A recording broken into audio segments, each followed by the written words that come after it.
Então, começar a nossa aula. E essa aula, quando eu a preparei, me deu uma surpresa das dificuldades que o ser humano atravessa, da situação planetária da Terra, um planeta de sofrimento, de expiação, um grande presídio, um imenso hospital, em comparação com outros planetas que já têm espíritos mais evoluídos. Os espaços siderais que formam trilhões e trilhões de corpos siderais, planetas, sóis, estrelas, satélites, cometas, enfim, uma boa parte dele tem habitantes inteligentes como nós, mas dotados de uma moral e uma inteligência muito mais avançada. Foi por isso que Jesus disse: na casa do meu Pai há muitas moradas, aludindo às moradas planetárias, extraterrestres, como também as espirituais. Então, o que me veio à mente à medida que preparava essa aula era justamente o sofrimento das pessoas. Dificilmente nós encontraremos uma pessoa dita normal neste mundo. As diferenças entre normalidade e anormalidade, do ponto de vista psíquico, normal, o que é normal, é apenas quantitativa. Qualitativamente, nós temos muitos problemas que aqueles que têm transtornos apresentam. Só que nós sabemos nos defender utilizando certos recursos psicológicos. E essa aula foi se expandindo tanto sobre o tema idiotia, que falei, eu vou parar aqui, não vou falar sobre a loucura. Hoje não se usa mais o termo loucura, né? É um termo superado, foi do século XVIII, 1700, ainda da época do Pinel, que ele viveu em 1700, e hoje se usa transtorno mental. Então, nós vamos ver um pouco desse segmento da humanidade, que, de acordo com os dados da Organização Mundial de Saúde, corresponde a 1% da população. Se nós temos 7 bilhões, 1% de 7 bilhões, não sei fazer conta. Quanto é? 7 mil, ó, que conta bonita, hein? Esse aqui já passou em matemática, hein? 700? Você também é maravilhosa. Ali o meu Paulo não vai errar. 1% de 7 bi. É? 70 milhões. A cabeça de vocês não está muito boa hoje. Vocês acordaram de lado. São 70 milhões de pessoas, isso os dados mundial da OMS, organização, são afetados por problemas nós chamamos hoje de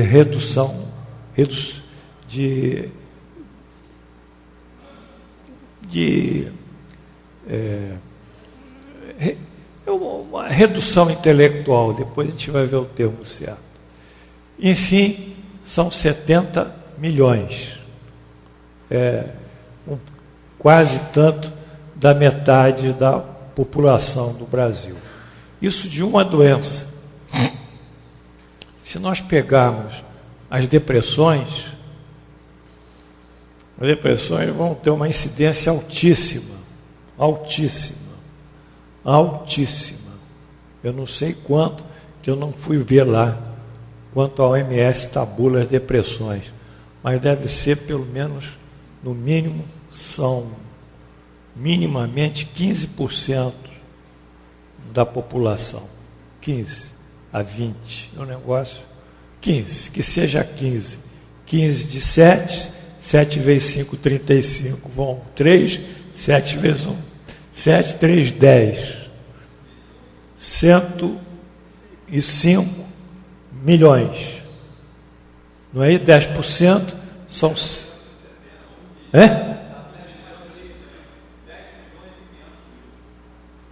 Não.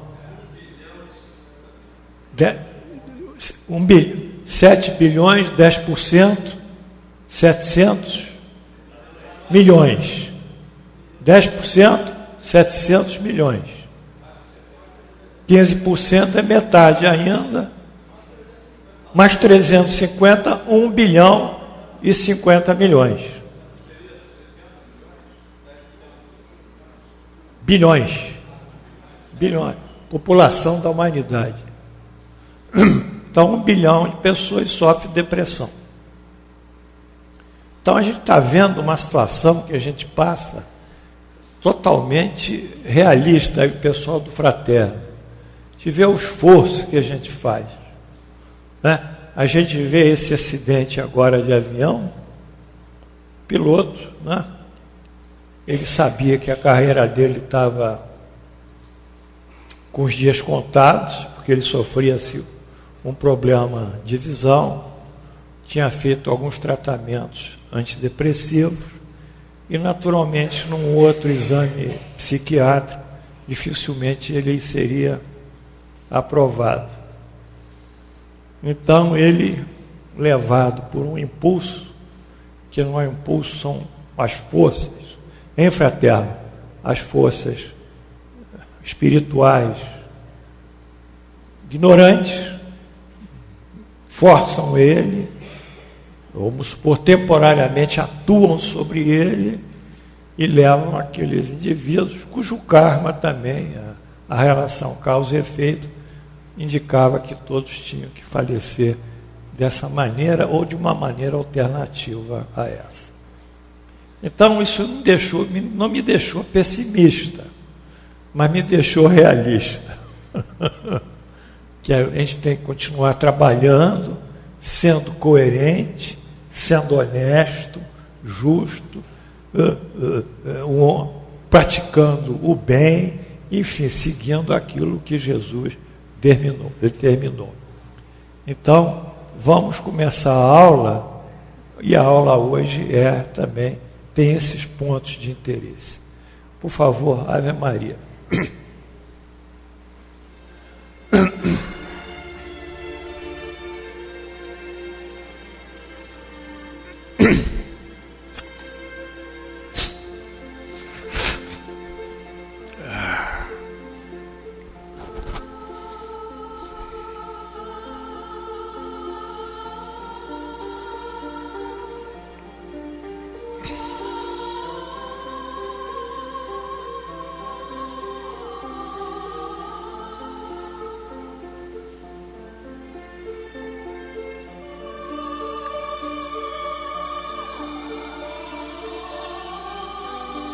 Senhor Jesus, Deus nosso Pai, acolhe-nos em teu manto de luz,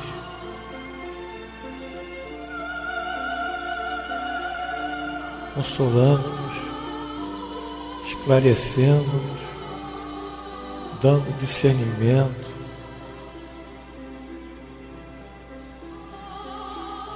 juízos, calcados nos vossos ensinamentos, possibilidades de praticar o bem e a caridade. Deus nosso Pai, abençoe essa aula, abençoa a todos que aqui estão, que aqueles que têm problemas possam, ao longo da aula, receber ajuda espiritual dos mentores do curso e dos outros espíritos que para aqui vêm nos dar assistência. Assim, em vosso nome, Jesus, e em nome de Deus onipotente, abrimos os nossos trabalhos no dia 30 de março do ano 2015, pela graça de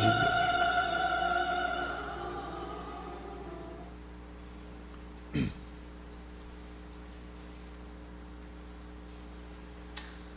Estamos estudando a parte, o retorno do espírito à vida corporal. Não é isso? Parte 7, parte 2, capítulo 7. Hoje vamos estudar os problemas psíquicos, que Allan Kardec cataloga de idiotia e loucura. Estava sumido, hein? Fiquei pensando em você. Idiotia e loucura. E isso é do século XIX, né? Mas vamos lá, depois a gente vai ver. Então eu só tratei do idiotismo.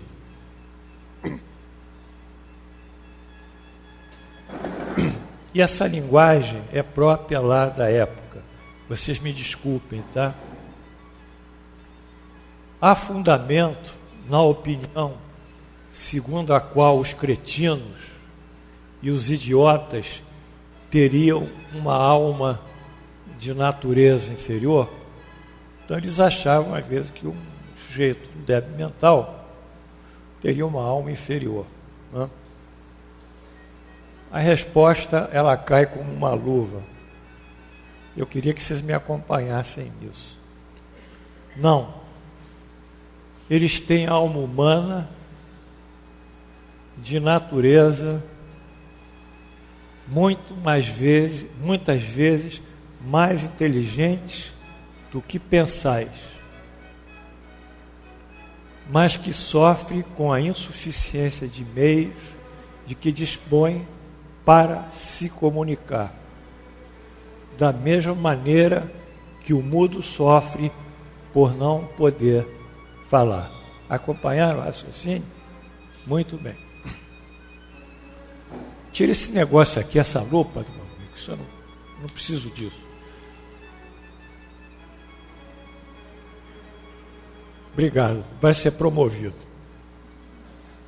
Na aula anterior, foi observado como o desenvolvimento das células do córtex cerebral, nós estudamos isso,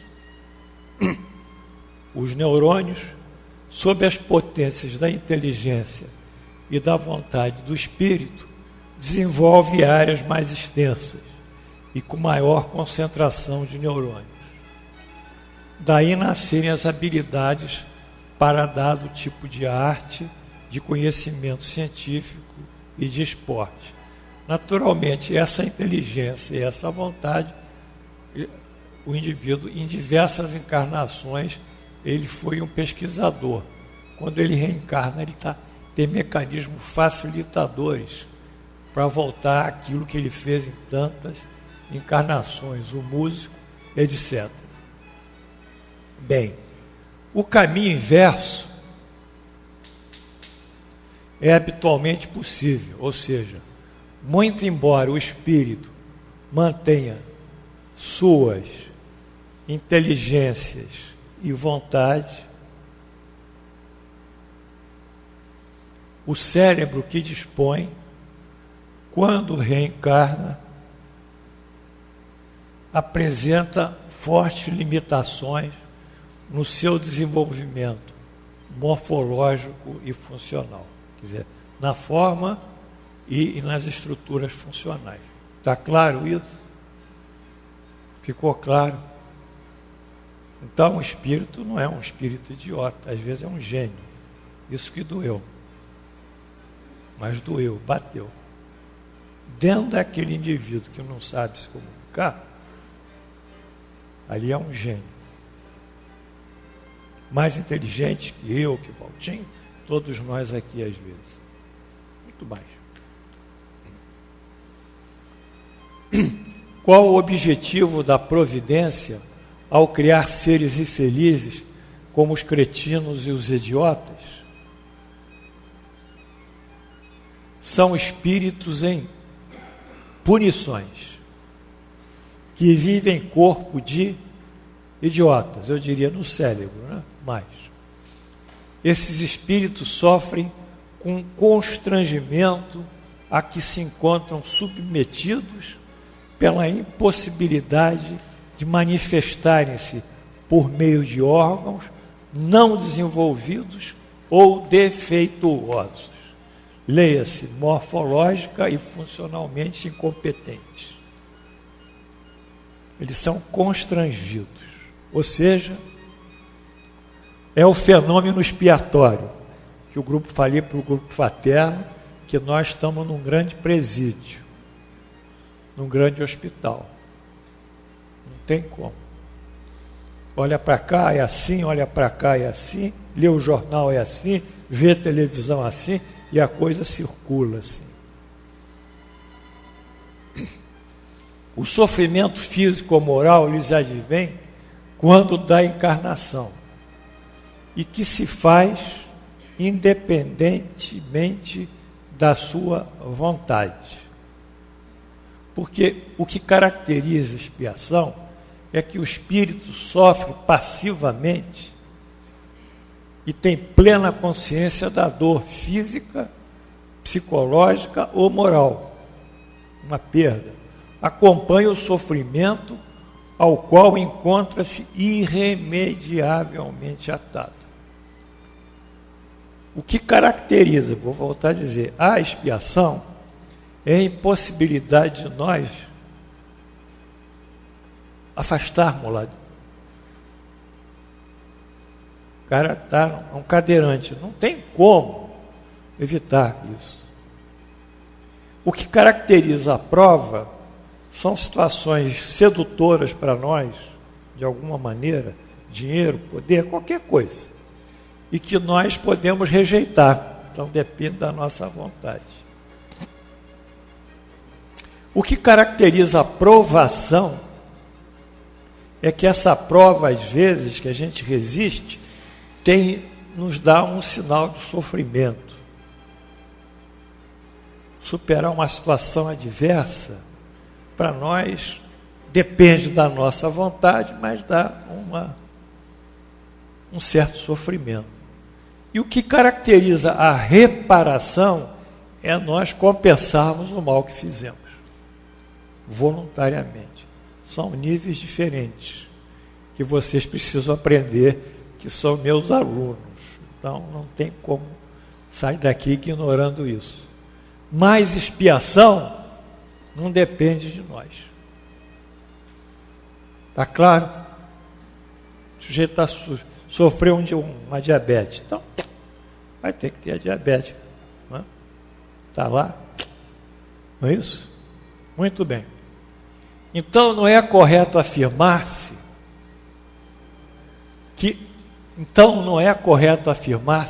que os órgãos nada influem sobre as faculdades, quer dizer, sobre o espírito. Nunca dissemos que o órgão não tem influência. Claro que tem. Eles têm, e muito grande, sobre as manifestações das faculdades. O sujeito tem problema de anencefalia, ou tem algum problema cortical, sei lá o quê, ele não pode se expressar. Mas não produzem as faculdades. Isso é do espírito. Eis a diferença. Um bom músico com um instrumento defeituoso não pode fazer uma boa música. Pode? Hein? Dá um violão para o sujeito, ele não vai todo rachado, vai fazer o quê com aquilo?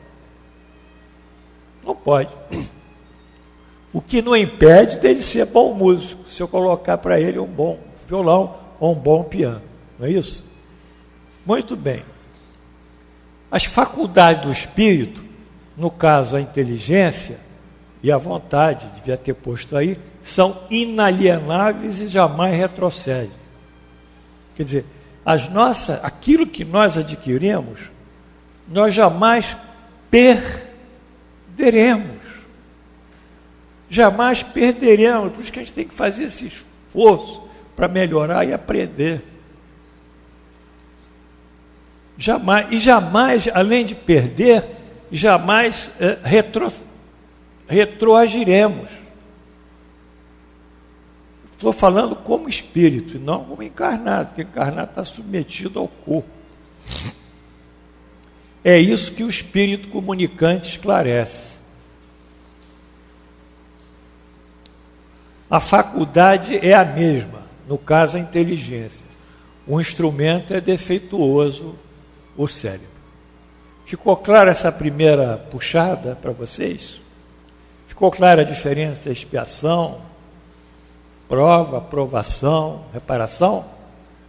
Né? Senão a gente depois volta a conversar. Tinha ali, eu não posso, não dá para interromper a aula. Comentários de Allan Kardec. É preciso distinguir o estado normal do patológico. No estado normal, a moral supera o obstáculo material. Mas há casos que ele quer dizer que a nossa condição moral pode superar um obstáculo, às vezes material, é a provação. Mas há casos em que a matéria oferece tamanha resistência que as manifestações são entravadas ou desnaturadas, como no idiotismo e na loucura. Esses são os casos patológicos em que tal estado a alma não goza de toda sua liberdade.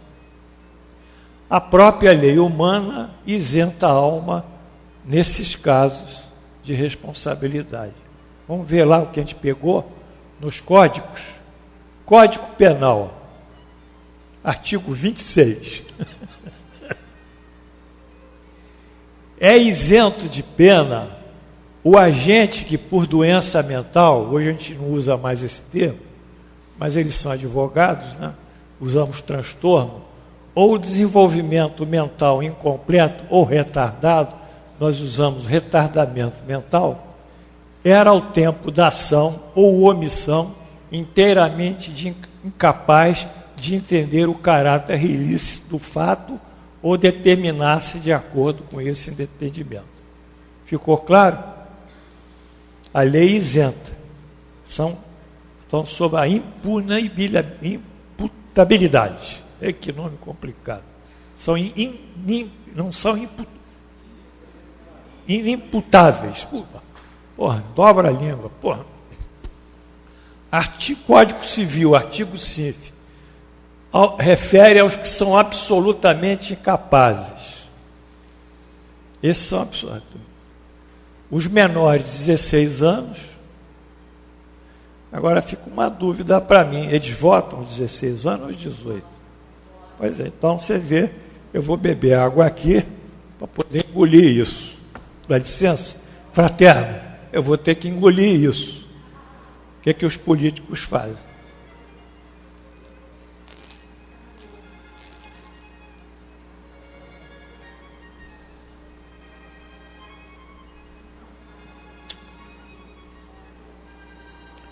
Os que, por enfermidade ou deficiência mental, não tiverem o necessário discernimento para a prática desses atos. Está certo?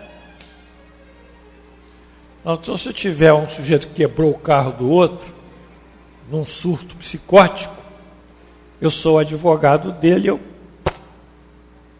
peço uma perícia forense logo para caracterizar que ele não tem noção dessas coisas, não é?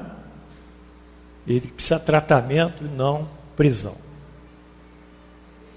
Então, a própria lei, ela abriga esses indivíduos, seja no Código Penal, seja no Código Civil. Qual o mérito? Essa é boa. Essa eu gostei. Da existência de seres que, como os idiotas e os cretinos, não podendo fazer o bem nem o mal, não podem progredir. Quer dizer, qual o mérito se o sujeito não pode progredir? É uma expiação imposta pelo abuso que fizeram de certas faculdades. É uma suspensão temporária. Então, eles ficam uma encarnação sem progredir. Tá certo, Bárbara? Uma. Na outra, eles voltam. Uma encarnação. Aí eu pensei comigo mesmo, por isso que eu gostei. E quanta gente não faz nada? Chapéu dos judeus, a Páscoa é sábado. Sexta-feira, aliás, começa também. Então, quantas pessoas não fazem nada? Passam a vida sem fazer nada. Só vivendo de uma espécie de prazer ou de gozos, ou não querendo se aborrecer, ter contrariedades. Eles gostam de usar esse nome. Não quero me estressar, não, Paulo. Não estressa. Melhor virar uma planta, mas a planta também se estressa. Então, são seres, indivíduos que perdem uma encarnação também. De outra maneira, esse é pior ainda, que esse está sendo punido, porque exerceu mal a inteligência, a consciência, a capacitação dele, intelectual e moral como espírito. E esses não são punidos, eles não estão no estado de penalização, eles estão livres para agir. Não tem nenhuma restrição, mas ficam ali, naquela. E outros ainda, que são piores, né, que usam as ações para o mal, né, para o prejuízo. Então, essa pergunta é muito boa. Volta-se ao tema de expiação. O simples fato de o espírito não progredir numa encarnação, independentemente do sofrimento por que passa, já em si mesmo constitui o tempo perdido. Confere, Carlos. Confere, Glorinha. Já é um tempo perdido. Já perdemos tempo. E isso aí não volta. Tempo não volta. Quem pudesse voltar aos 18 anos, né, era uma boa, né? Acho que muita gente gostaria. Allan Kardec, no livro Céu e Inferno, ou A Justiça Divina segundo o Espiritismo, nos faz as seguintes observações. É lá no Código Penal da Vida Futura. Ele escreve o Código Penal da Vida Futura. É muito bonito isso. O artigo 10 dele. O espírito sofre, quer no mundo corporal, quer no espiritual, a consequência de suas imperfeições. Preste atenção. Mundo corporal e espiritual. Não fique achando que desencarnar as coisas vão mudar. Não muda não, pode ficar até mais difícil. Porque esse processo evolutivo, ele não termina na Terra. Ele continua no mundo espiritual. As misérias e as vicissitudes padecidas na vida corpórea, quer dizer, as misérias padecidas quando encarnada, são oriundas de nossas imperfeições. Pessoal, nós temos que pensar nisso. O que nós passamos, nós mesmos criamos condições para que isso acontecesse. Jupi, entendeu? Aí eu também me dei conta de muita coisa que acontece comigo. Entendi muita coisa. Porque os espíritos me ajudaram a entender. São expiações de faltas cometidas na presente ou em precedentes existências. Então, nada vem fortuitamente. Pela natureza dos sofrimentos e vicissitudes da vida corpórea, pode-se julgar a natureza das faltas cometidas em anterior existência e das imperfeições que as originaram. Isso aí é meio questionável, porque como é que a gente vai adivinhar o erro que a gente cometeu? A gente pode ter ideia, mas não pode afirmar. A expiação, o artigo 11, varia segundo a natureza e a gravidade da falta. Igual aqui na nossa lei. Varia de acordo com a intenção, não é isso? Se o sujeito teve dolo, é uma pena maior, né? Se ele é só culpar, um homicídio culposo, é uma pena menor, não é isso? Varia de acordo com a intenção. E os agravantes, se amarrou, se torturou, vai agravando, né? Se não fez isso, foi um gesto assim de impulso de ciúmes, não é? Aí é doloso, mas pode ter agravante. Mas se está no carro, bate com o carro às vezes, e é culposo, dirigiu mal, né? Mas não é doloso, ele não queria matar ninguém, não é? Então depende, né? Depende da natureza e a gravidade da falta. Podendo, portanto, a mesma falta determinar expiações diversas, conforme as circunstâncias, atenuantes ou agravantes que foi cometida. Eu ia dar um adendo aqui no meu professor, eu permito também discutir com o meu professor. Professor, conforme... Aí meu andou rápido, onde é que já... Aqui. Os atenuantes ou agravantes que foi cometida, eu daria assim, e conforme o grau de conhecimento das leis morais ou dos valores morais que o indivíduo detém. Que quanto mais ele sabe, mais ele é responsável. Não é?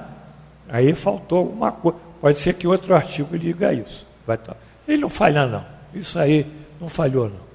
Deve estar em outro artigo.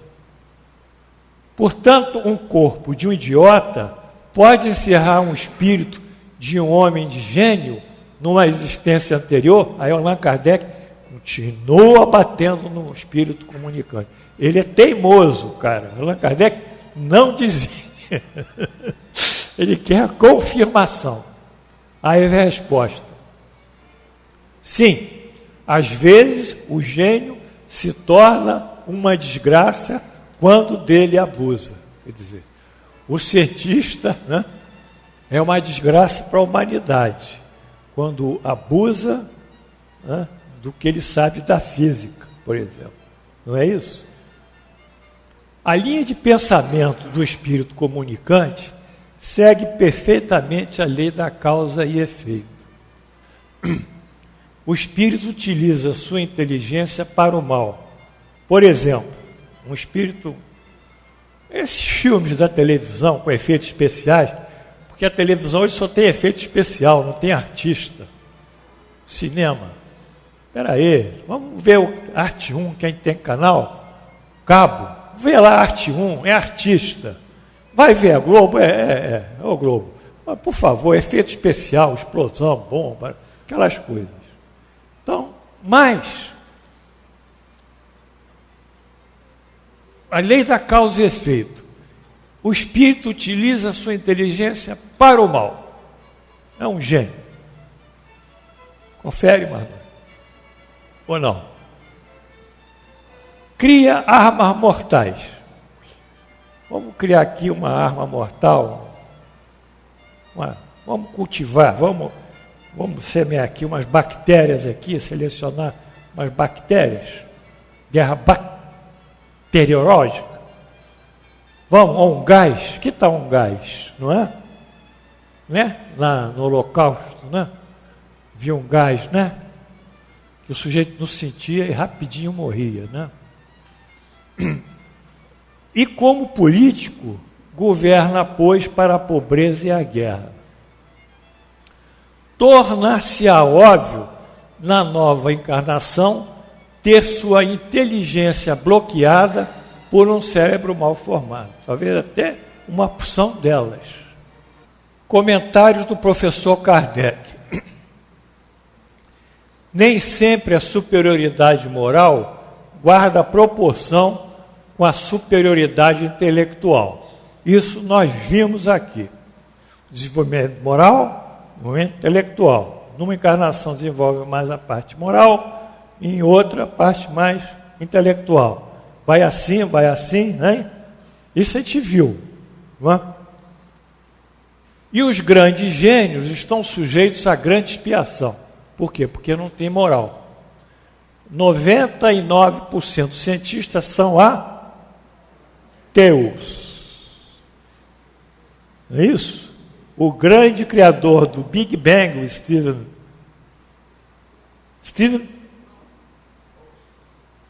não ouvi. Stephen Hawking.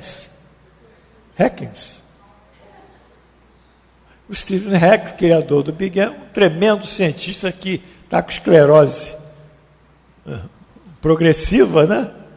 Ele não acredita em Deus, não é isso?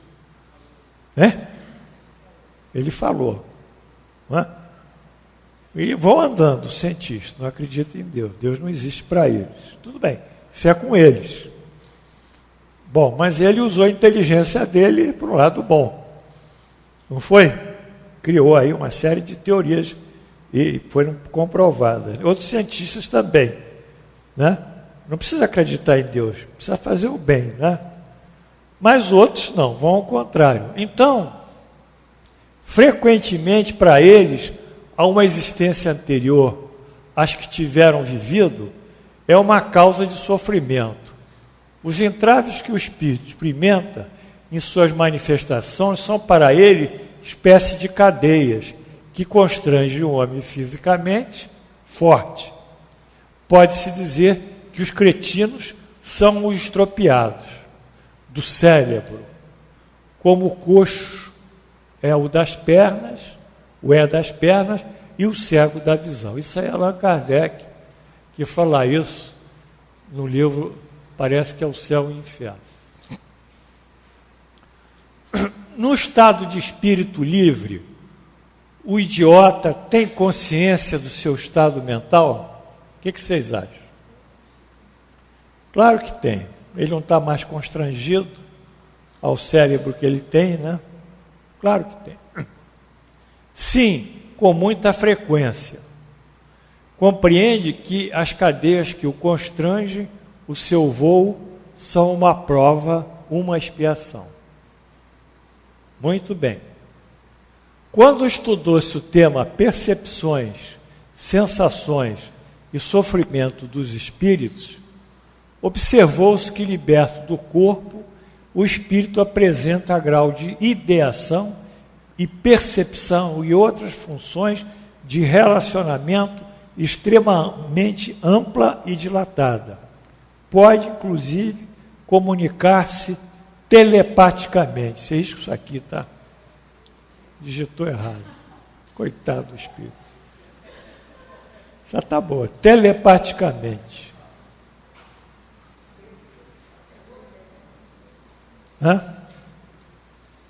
Espera aí, Amilcar. Para maiores detalhes, consultar o tema. Agora, aqui eu fiz um apêndice sobre um estudo clínico, psiquiátrico, sobre o idiotismo. Eu sou psiquiatra, né? Então isso para mim é minha praia, né?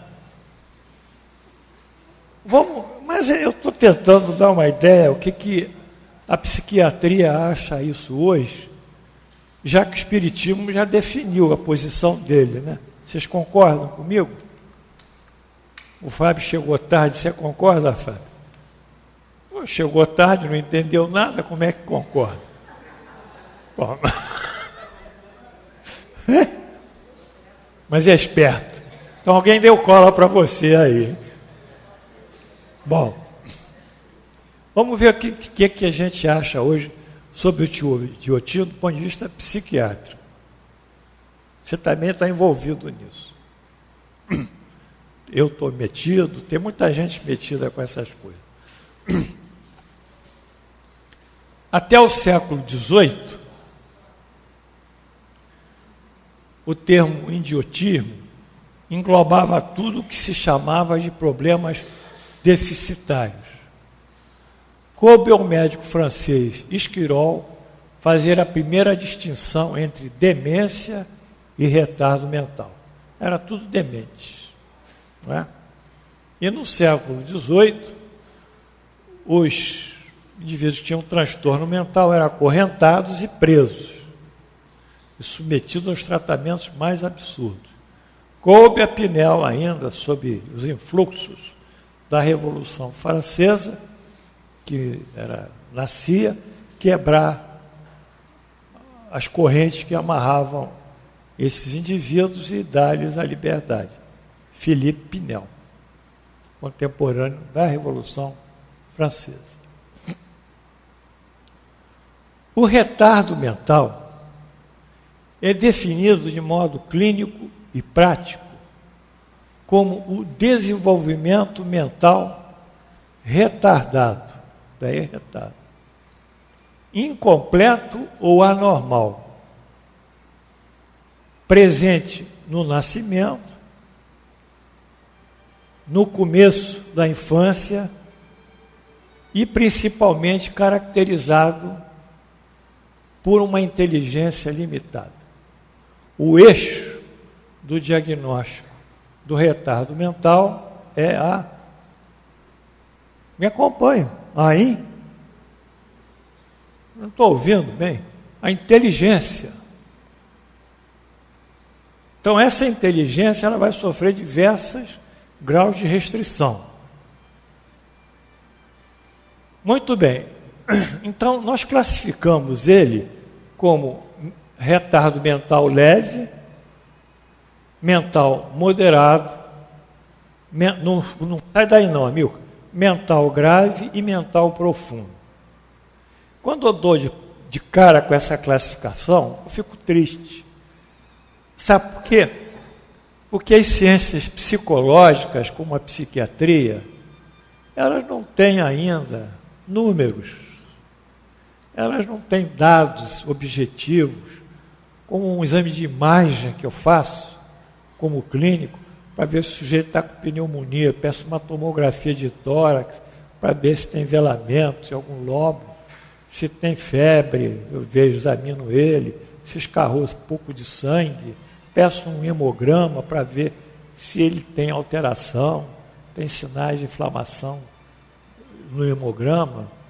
Então, eu tenho recursos objetivos em outras áreas da medicina. Mas na psiquiatria, na psicologia, tudo que é psique, alma dos gregos, é subjetivo. Olha lá. Leve, moderado, grave e profundo. Aí nós nos juntamos, os psiquiatras da Organização Mundial de Psiquiatria, para fazer os consensos. A gente vota o que é grave, o que é moderado, o que é leve. Isso vai de 10 em 10 anos, mais ou menos, e fazemos a nossa classificação internacional das doenças, que tem um código.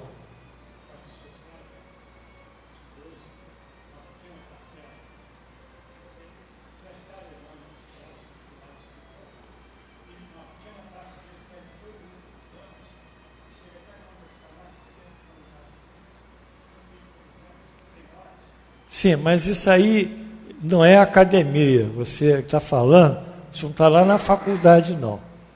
Você está falando, no dia, isso não está lá no meu curso, não tinha isso.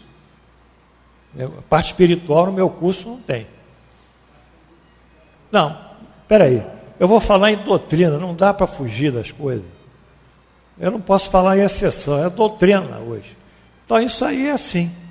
Então vamos ver mais ou menos o que a gente chegou à conclusão. Vamos lá. O que é o mental leve? Eu vou só pontear. Esses que são levemente retardados, eles falam com tempo de atraso. Quando já pequenininho, eles demoram mais tempo para aprender a falar, tá? Mas conseguem falar para o dia a dia cotidiano. E manter, às vezes, uma conversação quando conversa conosco, nós fazemos perguntas. Mas eles falam do cotidiano. É como ler o jornal Extra. Sabe como é que é? Lê aquilo e tchau. Bom, se procurar mais um pouquinho, não consegue, porque não formam conceitos. Mas é o cotidiano, o dia a dia. Mas eles têm dependência também. Eles sabem comer sozinho, sabem se lavar, tomar o banho deles, sabem se vestir, eles sabem ir ao banheiro para fazer xixi, fazer cocô, estão numa boa, eles se controlam.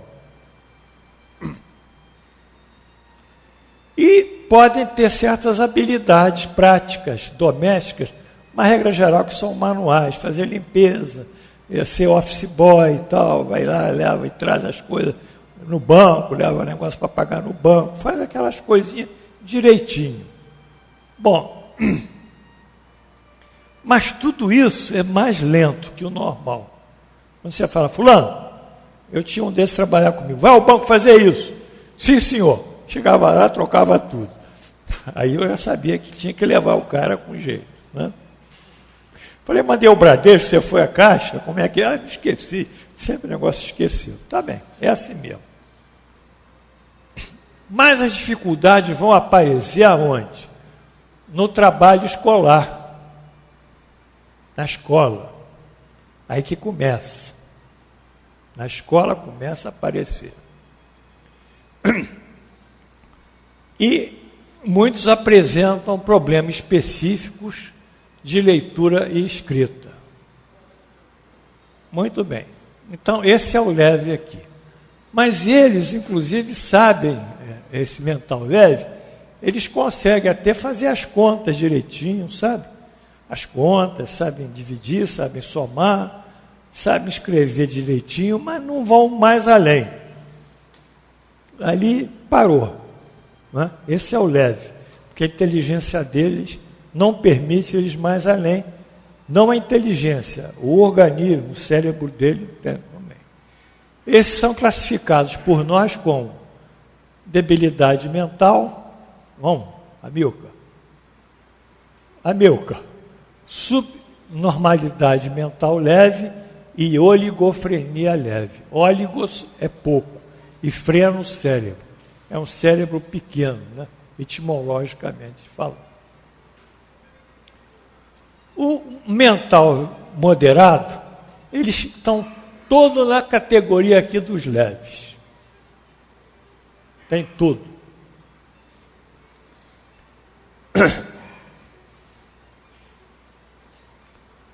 Mas alguns já precisam de uma pessoa para ficar com eles a vida toda, orientá-los, guiá-los, não é? O progresso nos trabalhos escolares é limitado, porém uma proporção deles ainda, aqui em cima, sabe ler, escrever e calcular. Mas a escola tem que ir lá ver a pedagoga, né? Pedagoga, né? Consultora de pedagogia, psicóloga, para aplicar os testes lá, aquela criança que está com dificuldade de aprender, às vezes até visual, né? A gente vê isso. A escola vai dando diagnóstico. Esses são classificados como, aí Amilcar, sobe aí, por favor, imbecilidade, subnormalidade mental moderada e oligofrenia moderada.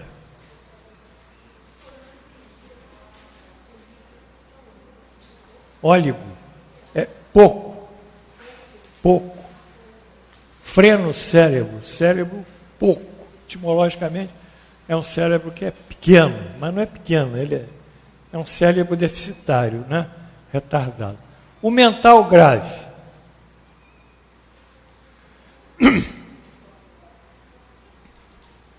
Bom, no mental grave, a maioria das pessoas sofre de um grau marcante de comprometimento motor e outros déficits associados. Quer dizer, o mental grave, além de já ter o problema da limitação da inteligência, apresenta certos problemas motores, de habilidade com as mãos, de caminhar, de coordenar movimentos, né? Às vezes de pegar direitinho uma colher, um garfo, cortar. Então, ele já começa a ter problemas que vão para a parte motora do corpo. Não é? Então, quando é a parte motora afetada, que é problema do neurologista, já tem uma lesão clinicamente significativa, né, no sistema nervoso central, que se espelha pelo exame neurológico e pela própria coordenação motora do indivíduo. E o QI, que é o coeficiente de inteligência deles, é 20 a 34. Né? Então aí já é grave e a logorfenia grave. O profundo, que a gente vai ver um caso hoje aqui, um exemplo, né? Um exemplo, não, uma verdade, né? Um depoimento, o profundo está abaixo de 20. E os indivíduos afetados são gravemente limitados em entender ou de agir de acordo com os pedidos ou instruções. Eles ficam já imobilizados no leito. A maioria de tais indivíduos é imóvel ou gravemente restrito em sua mobilidade, incontinente, fazem xixi, cocô, tem que botar fraldão para eles, não é?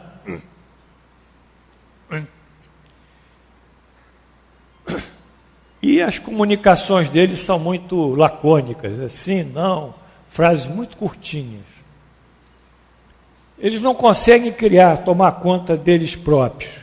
Aí requerem realmente uma supervisão, uma espécie de cuidadora constante.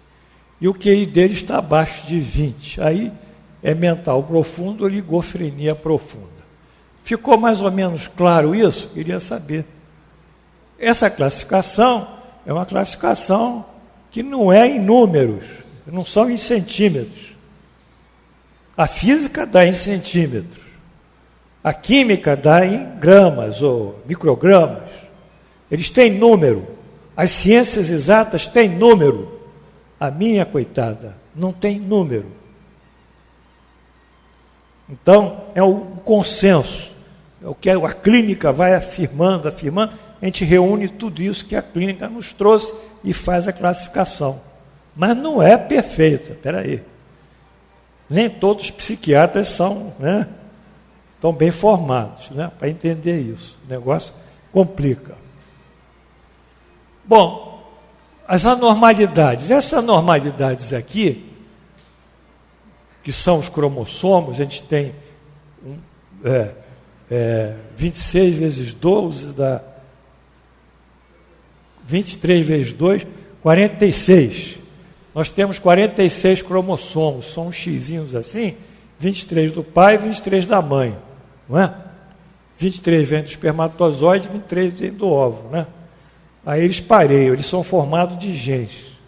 Os genes pareiam, fazem assim, e magneticamente eles vão dando as características no caso ainda, do embrião. Ainda. É aí que começa a situação lá do espírito. Né? É aí. Mexe nos genes, entendeu? Aí aparece, e nós, os geneticistas, já identificaram uma série de genes ligados a essas alterações. Então, um deles que todo mundo que conhece é a síndrome de Down ou mongolismo. Correto? Que está lá um gene número tal e tal, é o gene, ou o cromossoma tal e tal. No caso, é o cromossoma tal e tal que está assim, que deu o mongolismo. E outras vão andando. Né? O miado do gato é que a criança chora como se fosse um gato. E vai andando. Né? Os genéticos. Aí são problemas de essas anormalidades cromossômicas, elas não são ainda hereditárias, por isso elas estão classificadas como cromossomas. Os genéticos são hereditários, porque o pai ou a mãe tem alguma coisa que possa dar. Tá? Então, eu não vou entrar nisso, não interessa. Fatores pré-natais, esse sim. Esse nós estudamos aqui, o capítulo, qual foi o capítulo?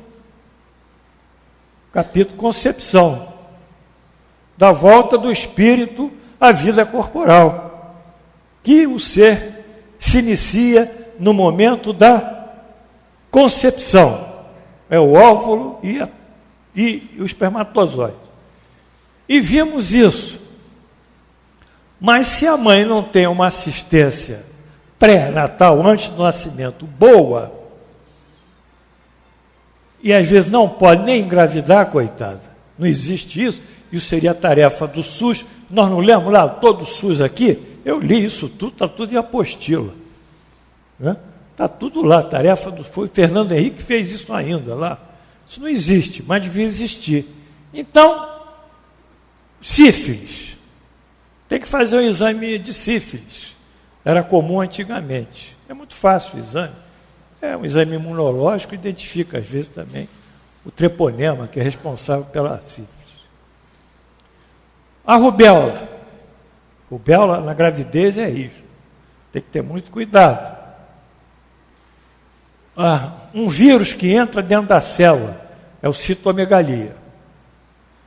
E o AIDS, a AIDS, síndrome de imunodeficiência adquirida, não é isso? O vírus entra no nosso sistema imunológico e vai gerar, às vezes, passar para a criança vai nascer com deficiência. E o teste da AIDS hoje está muito facilitado também. É um jogo rápido também. E um parasito chamado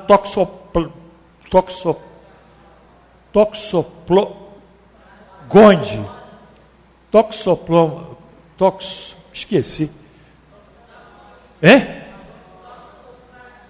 Eu sei, mas é um protozoário. Toxoplasma gondii, é isso. É o protozoário que gera isso. E as adquiridas na infância, a criança tem uma encefalite logo após nascer, uma inflamação no cérebro, um traumatismo crânioencefálico, e às vezes tem ausência do hormônio tireoidiano, por algum problema, aí dá o cretinismo e ela fica deficiente. Então,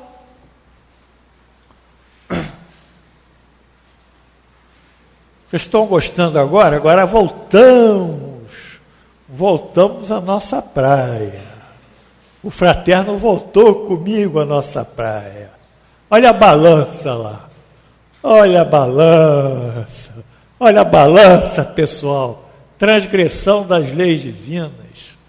O cara perdeu a balança dele para o lado do mal. E deu o retardo mental. Na classificação psiquiátrica que nós vimos, leve, moderado, grave e profundo. E esse espírito, de uma forma ou de outra, criou-se para ele esses fatores causais, cromossômicos, genéticos, pré-natais ou adquiridos na infância. Então, nós estamos vendo que nada, absolutamente nada, vem sem uma razão.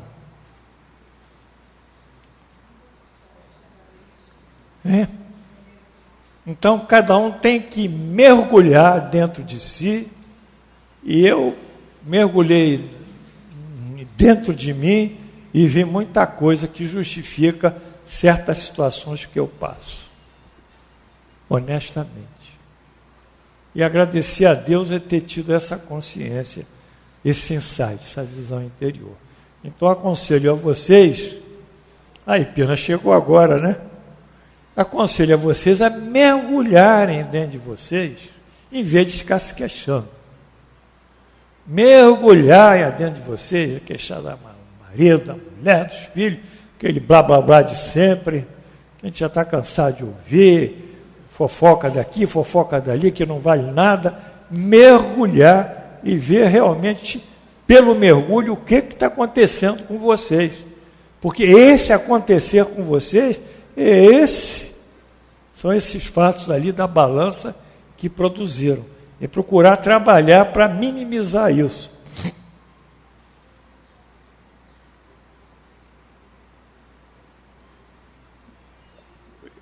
Alguém tem dúvida aí? Não? Bom, vamos andar aqui. Acho que... Tudo bem. Eu peguei aqui o que Allan Kardec chamou de Charles de Sand, G. Idiota, para mim seria um retardo mental profundo. O pior de todos. Tá? Essa mensagem foi dada na Sociedade Espírita de Paris em 1860 e está anunciando no inferno. Esse Charles de Sand, que ele guardou anonimato, era um rapaz de 13 anos, ainda encarnado, cujas faculdades intelectuais eram nulas, a ponto de não reconhecer os próprios pais. Mal podendo tomar por si mesmo o alimento. Não dava nem para segurar uma colher. Dava-se nele a completa suspensão de desenvolvimento em todo o seu sistema orgânico. Você vê, até a paralisia cerebral dá isso, sabe? Coisa mais séria ainda. Então ele estava lá, inerte, numa cama, a pessoa trocando as fezes, a urina, né? A vida dele era assim de um indivíduo entrevado num leito. 13 anos, e nem reconheceu o pai ou a mãe. Então eles perguntaram a São Luís, que é o patrono espiritual da Sociedade Espírita de Paris. Eu queria que vocês soubessem isso. É Luís XIII. Vocês vão no Google e descubram quem foi Luís XIII. Podemos evocar o espírito desse menino? Perguntaram ao patrono, né? Sim. E é como se o fizesses a um desencarnado. Então, ele quer evocar o espírito do garoto, Charles. Essa resposta faz, vamos supor, que evocação se pode fazer qualquer hora? Sim. Visto como preso ao corpo por laços materiais, que não espirituais, a sua alma pode desligar-se a qualquer hora. Como a nossa também. Tá certo? Nós podemos também nos desligar. No sono nós não desligamos. Aí evocaram Charles. Isso é através do médium, né? Que vai falar. Não é ele que fala. É o médium que fala. Sou um pobre espírito preso à terra por um pé, qual um passarinho. Presentemente, isto é, como espírito, tende consciência da vossa nulidade neste mundo? De certo que sinto cativeiro. Então ele tem consciência do estado dele como espírito. Quando o corpo adormece e o vosso espírito se despreende, tendes a ideia tão lúcida como se estivesseis em estado normal? Quando o corpo infeliz repousa, fico um pouco mais livre para alçar-me ao céu a que aspiro. Aí ele volta a ter a consciência espiritual. Experimentais no estado espiritual qualquer sensação dolorosa, oriunda do vosso estado corpóreo? Sim, por isso que é uma punição. Então ele mesmo assinala a consciência dele viver num estado de expiação. Está claro? Lembrai-vos da precedente encarnação, ó sim, é ela, e ela é a causa do meu exílio atual. Então ele vai para a encarnação anterior. Que existência era essa? A de um jovem libertino no reinado de Henrique III. Dizeis ser uma punição a vossa condição atual. Acaso não a escolheste? Não. Porque, vamos parar aqui, quando o sujeito é colocado numa situação de expiação, dificilmente ele exerce o livre-arbítrio. Tá? A gente pode exercer o livre-arbítrio, discutir com os espíritos superiores, nós vimos isso, dependendo do nosso grau de evolução moral, o tipo de encarnação que é mais conveniente a gente progredir. Que a gente sempre busca o progresso em cada encarnação. Então, a encarnação que a gente pode progredir mais do que a outra. Mas no caso expiatório, que o sujeito vai sofrer um tipo de doença, ou um tipo de demência, de retardo, seja o que for, ele não tem opção. Ele é compelido a encarnar daquela maneira. Ele não escolhe. Dificilmente o indivíduo está numa expiação escolhe. Dificilmente. Ele é compelido. Por isso que a punição. A vossa condição atual não a escolheste? Não escolhi. Como pode vossa atual existência servir ao vosso adiantamento no estado de nulidade em que vos achais? Quer dizer, do jeito que você está. Para mim não há nulidade, pois foi Deus que me impôs essa contingência. Então ele acredita em Deus. Então ele acha que isso vai fazer ele progredir.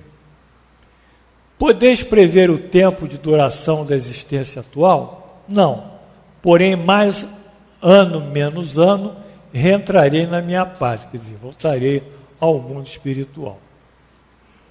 Durante o tempo que mediou entre a vossa última desencarnação e a encarnação atual, o que fizeste?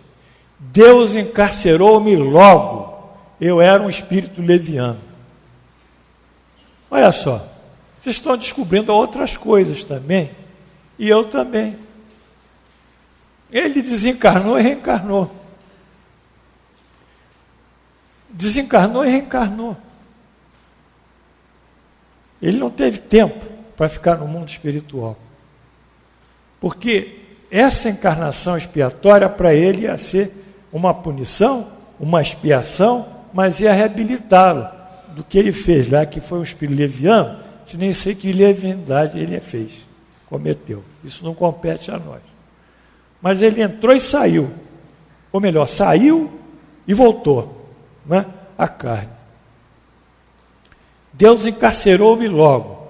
Eu era um espírito leviano. Vamos em frente?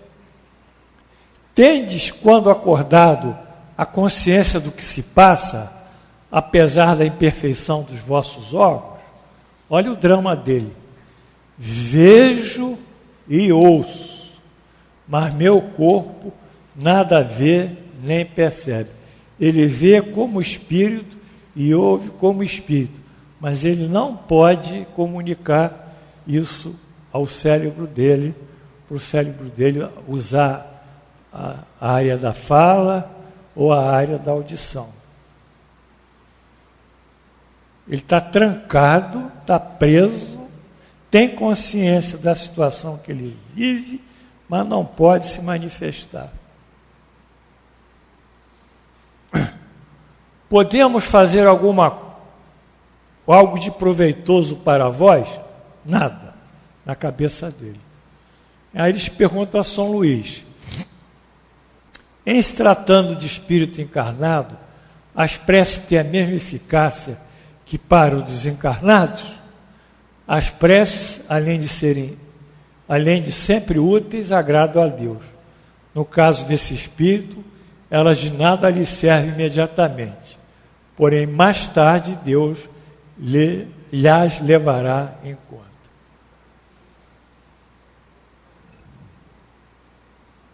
Deus é que vai julgar o nosso interesse, não é isso? Essa é a observação. Isso aí vai cair em cima daquilo que Allan Kardec perguntava no Livro dos Espíritos. O Céu e o Inferno foi publicado, que minha cabeça não está boa hoje, mas eu acho que foi 1860. Hein? 68 foi a Gênese. Acho que foi 66 ou 67. É? 67. E o Livro dos Espíritos foi 1857. Vem 10 anos depois, né? Mas a mensagem é de 60, né? Então foi 2 anos após Allan Kardec aguardando isso. Na realidade, a mensagem é de 60. Essa evocação ratifica o que se sempre disse dos idiotas. A nulidade moral não importa, nulidade do espírito, que é abstração feita dos órgãos.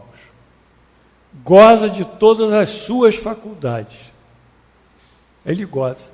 A imperfeição dos órgãos é apenas um obstáculo à livre manifestação dos pensamentos. É, pois, o caso de um homem vigoroso que fosse momentaneamente manietado. Então, ele está temporariamente paralisado. Aí vem um espírito lá da Sociedade de Paris, que era o núcleo onde Allan Kardec fazia as suas pesquisas, né? E dá uma comunicação. Então, a comunicação é a seguinte: os idiotas são os seres castigados pelo mau uso de poderosas faculdades. Não são poucas não, hein? Almas encarceradas em corpos cujos órgãos impotentes não podem exprimir seus pensamentos. Esse motivo moral e físico constitui uma das mais cruéis punições terrenas, muitas vezes escolhida por espíritos arrependidos e desejosos de resgatar sua falta. Bom, aqui ele abre uma abertura para o livre-arbítrio, mas nós não sabemos exatamente isso, né? Ele não vai escolher isso. Para mim, isso aí é imposto. É um pouco complicado ele escolher. Se ele está numa situação de... não sei. Mas essas questões de espírito também todas elas são questionáveis. A aprovação nem por isso nem profícua. Quer dizer, não rende. Nem por isso não produz resultados. Porque o espírito não fica estacionário na prisão carnal. Esses olhos estúpidos veem, esses cérebros deprimidos concebem, conquanto nada possam traduzir pela palavra e pelo olhar. Eles estão lúcidos. Excetuada a mobilidade, o seu estado é o de letárgicos ou catalépticos. Estão paralisados. Que veem e ouvem, sem contudo poderem exprimir-se. Quando tendes esses horríveis pesadelos, durante os quais procurai fugir do perigo, gritando, clamando, não obstante a imobilidade do vosso corpo, como da vossa língua, quando tal sucede, dizemos, a vossa sensação é idêntica dos idiotas. É a paralisia do corpo ligada à vida do espírito. Assim se explicam quase todas as enfermidades, pois nada ocorre sem causa. O que chamais injustiça da sorte é apenas a aplicação da mais alta justiça. Aí é o problema. Todo mundo tem que mergulhar dentro de si. Não tem como. Não tem como. Pode adiar, vai adiando, cada um é responsável, mas vai chegar uma hora, tem que entrar dentro de si e fazer uma autoanálise honesta, correta. Por que está passando por isso? Por que essa situação? O que houve? Por que tem um filho assim? Por que aquele outro filho usa drogas? Comece por ali. Né? Fazer que os psicólogos normais, os psicólogos querem entrar, mas entram só num trecho. Que os psiquiatras querem entrar, mas entram só num trecho. Porque isso é multidisciplinar. São diversas disciplinas que têm que tratar do indivíduo. Não é só um indivíduo com remédio. Não é? São diversas áreas.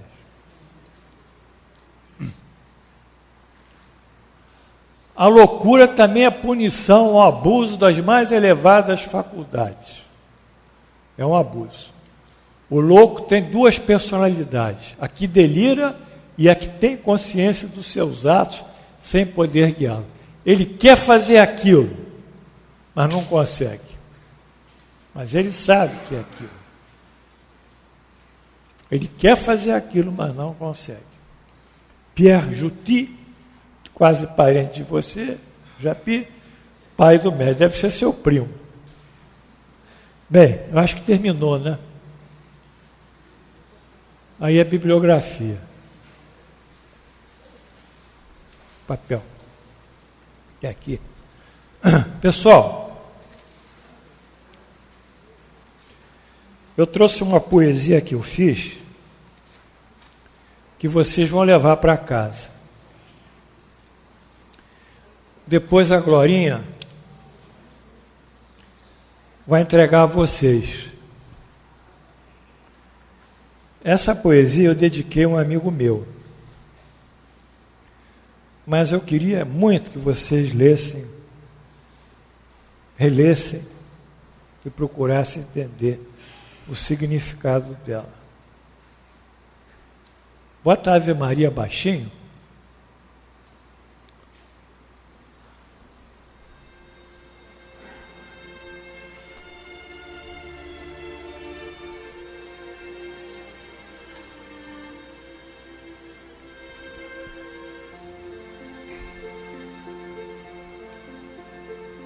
Não, dá uma luz aqui, amigo, não apaga não, senão eu não vou ler.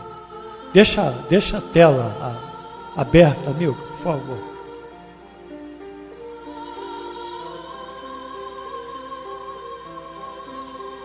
Obrigado. O silêncio da compaixão.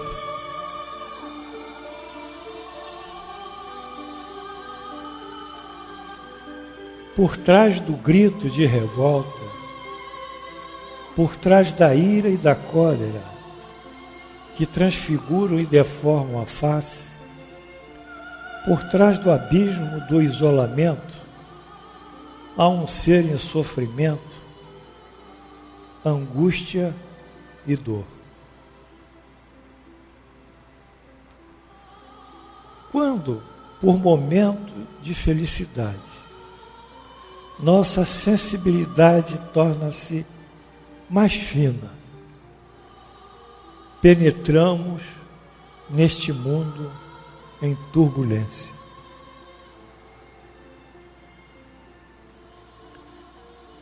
Chega-nos a compreensão eivada de piedade do ser que em si mesmo se debate, verdadeira convulsão de afetos a si negados.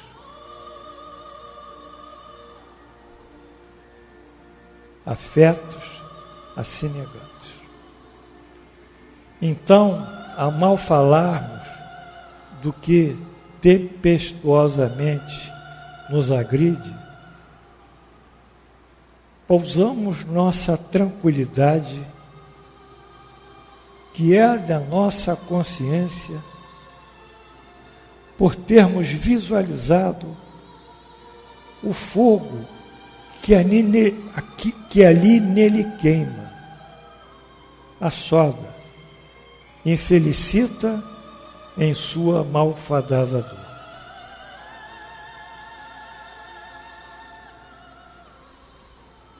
Sem criticarmos ou mesmo contendermos, passivamente deixamos o silêncio nos aconchegar. Puro e construtivo silêncio, pacificante, cheio de ternura e amor.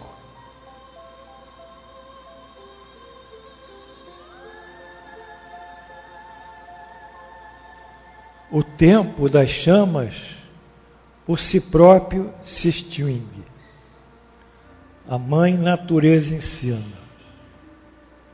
Sucede a tempestade, a bonança do céu azul. Isso é para vocês. Presente.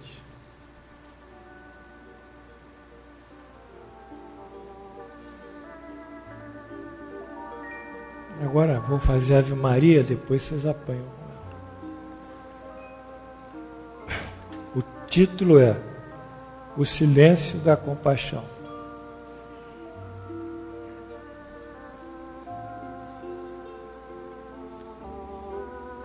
Senhor Jesus,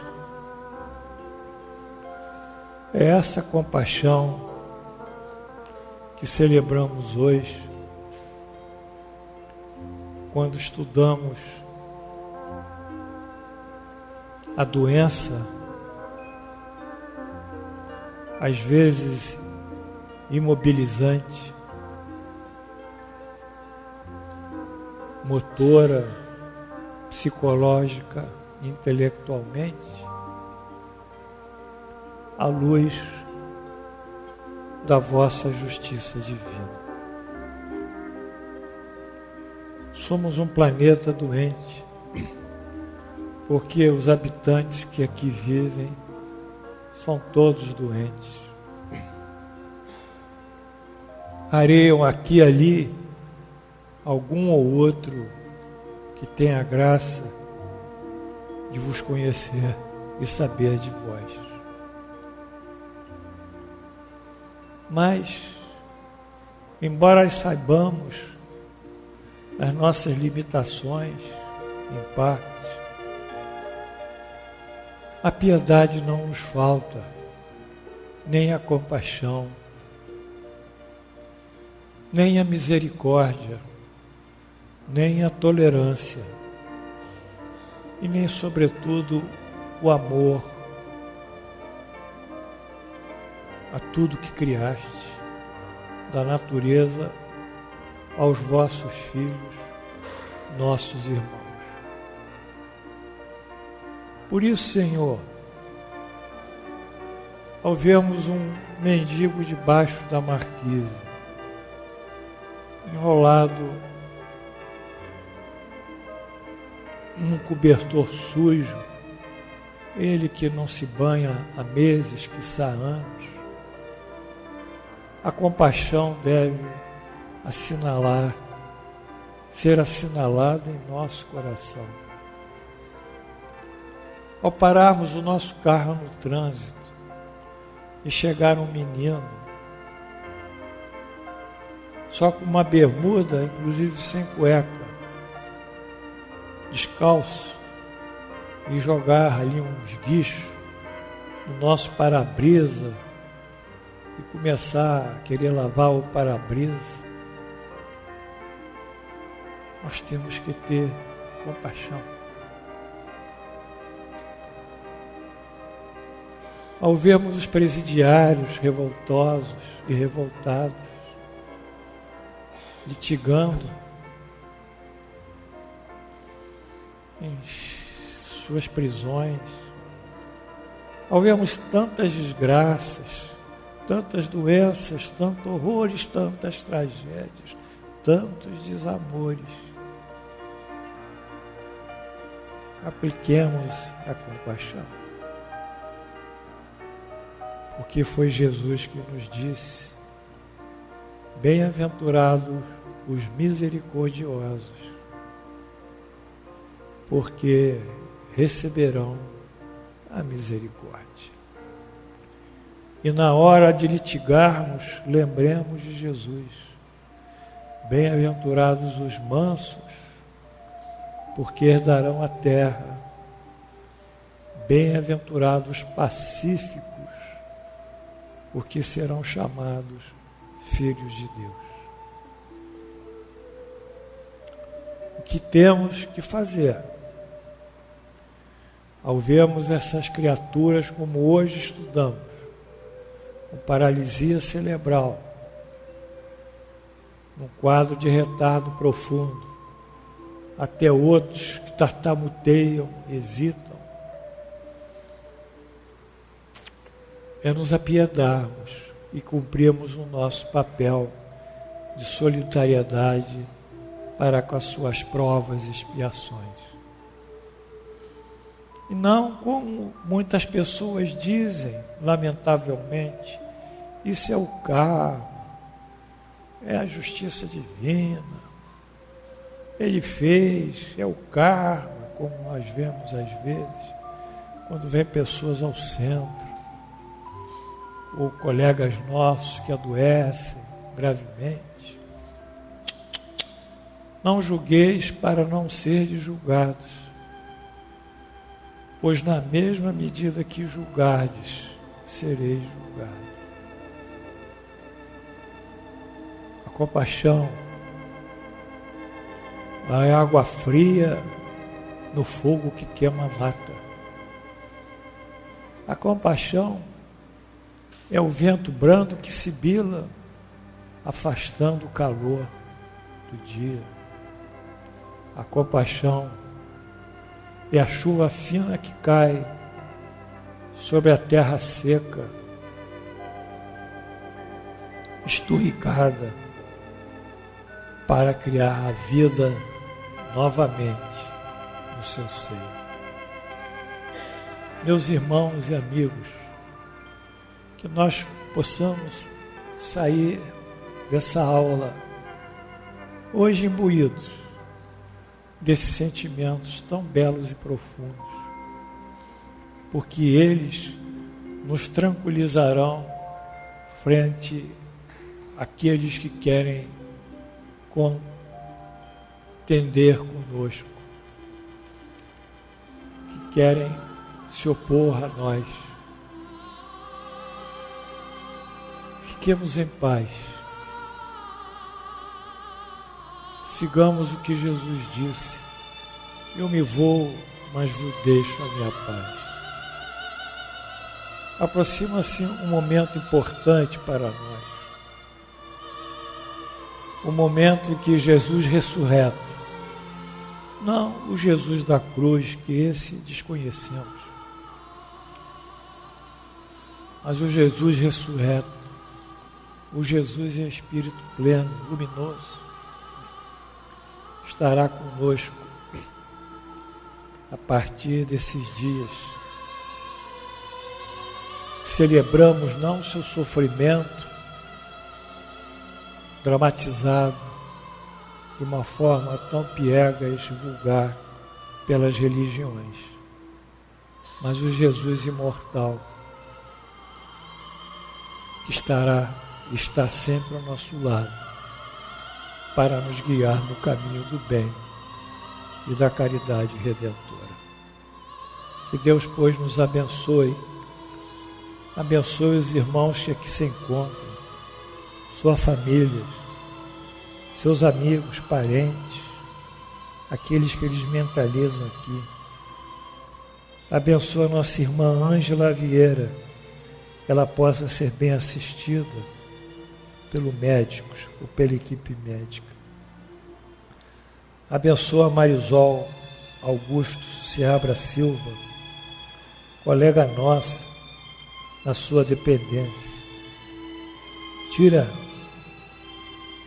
da influência dos obsessores. Abençoa nosso irmão Jaci, tantos anos aluno no nosso curso, Hospital Samaritano, leito 320, Botafogo. Abençoa esses irmãos cujos nomes estão aqui no papel de radiação. E esses aqui que estão a pedir prece. Portanto, Jesus, em vosso nome e em nome de Deus Onipotente, encerramos a nossa aula no dia 30 de março do ano 2015, pela graça de Deus.